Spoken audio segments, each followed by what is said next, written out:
Coming up on 5 Minute News. Congress stuck as McConnell torpedoes COVID-19 stimulus deal. States assail Trump bid to overturn US election at Supreme Court.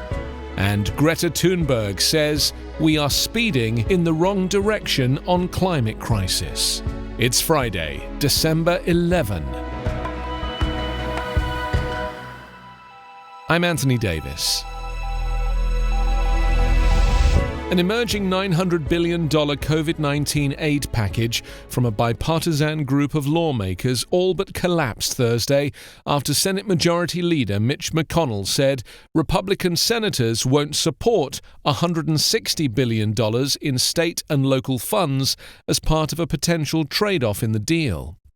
McConnell's staff conveyed to top negotiators that the GOP leader sees no path to an agreement on a key aspect of the lawmakers' existing proposal, a slimmed-down version of the liability shield he is seeking for companies and organizations facing potential COVID-19 lawsuits, in exchange for the state and local funds that Democrats want. The hardened stance from McConnell, who does not appear to have enough votes from his Republican majority for a far-reaching compromise, creates a new stalemate over the $900 billion package, despite days of toiling by a bipartisan group of lawmakers to strike compromise. Other legislative pile-ups now threaten today's must-pass government funding bill. If it doesn't clear Congress, that would trigger a federal government shutdown on Saturday. The breakdown over the COVID aid package after days of behind-the-scenes talks by a group of lawmakers fed up with inaction comes as Donald Trump has taken the talks in another direction, insisting on a fresh round of $600 stimulus checks for Americans with his name on. Sending direct cash payments to households was not included in the bipartisan proposal, but has been embraced by some of the president's fiercest critics, including Representative Alexandria Ocasio-Cortez and Senator Bernie Sanders. Trump's top negotiator on COVID-19 financial aid, Treasury Secretary Steven Mnuchin, reported headway yesterday before the package from the bipartisan senators' group fell apart.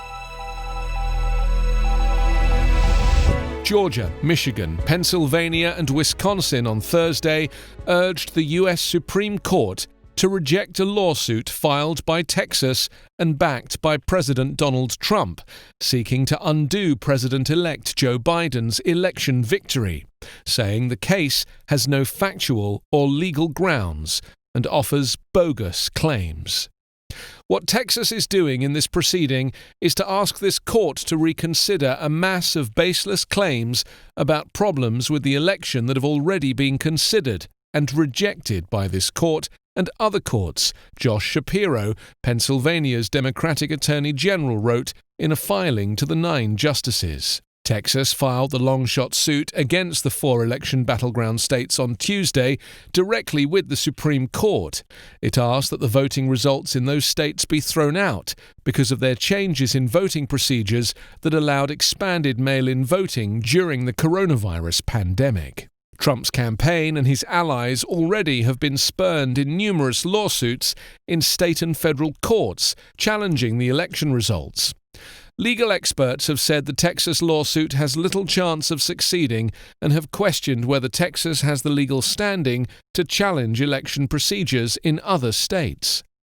The Texas lawsuit, Shapiro wrote, was adding to a cacophony of bogus false claims about the election. Trump has falsely claimed he won re-election and has made baseless allegations of widespread voting fraud.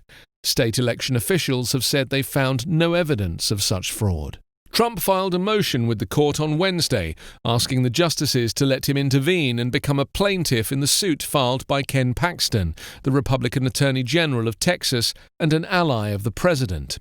Trump met on Thursday with Paxton and other state attorneys general who support the suit. More than 100 U.S. House of Representatives Republicans, led by Mike Johnson of Louisiana, also filed a brief backing Trump. The Texas lawsuit does not make specific fraud allegations. Democrats and other critics have accused Trump of aiming to reduce public confidence in US election integrity and undermine democracy by trying to subvert the will of the voters, behavior usually reserved for only the most authoritarian dictators in the most corrupt countries of the world. The world is speeding in the wrong direction in tackling the climate emergency, Greta Thunberg has said before a UN event at which national leaders have been asked to increase their pledges for emissions cuts. Thunberg, whose solo school strike in 2018 has snowballed into a global youth movement, said there was a state of complete denial when it came to the immediate action needed, with leaders giving only distant promises and empty words. The 5th anniversary of the Paris Climate Accord is on Saturday and should have seen countries set out new plans to keep global heating below 2 centigrade and close to 1.5. Current pledges would mean a catastrophic 3 centigrade rise in temperatures.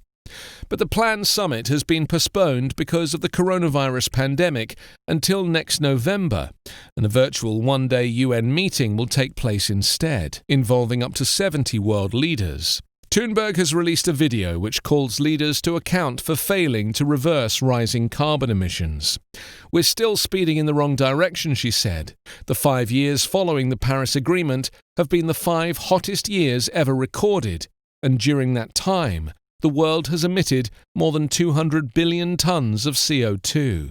Distant hypothetical targets are being set, and big speeches are being given," she said. "Yet, when it comes to the immediate action we need, we are still in a state of complete denial, as we waste our time creating new loopholes with empty words and creative accounting. We need to stop focusing on our goals and targets for 2030 or 2050, she said.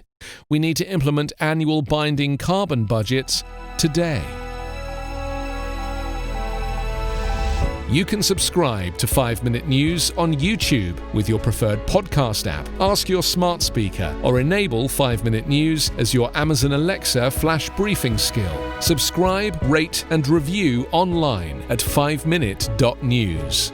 5-Minute News is an Evergreen podcast covering politics, inequality, health and climate, delivering independent, unbiased and essential world news daily.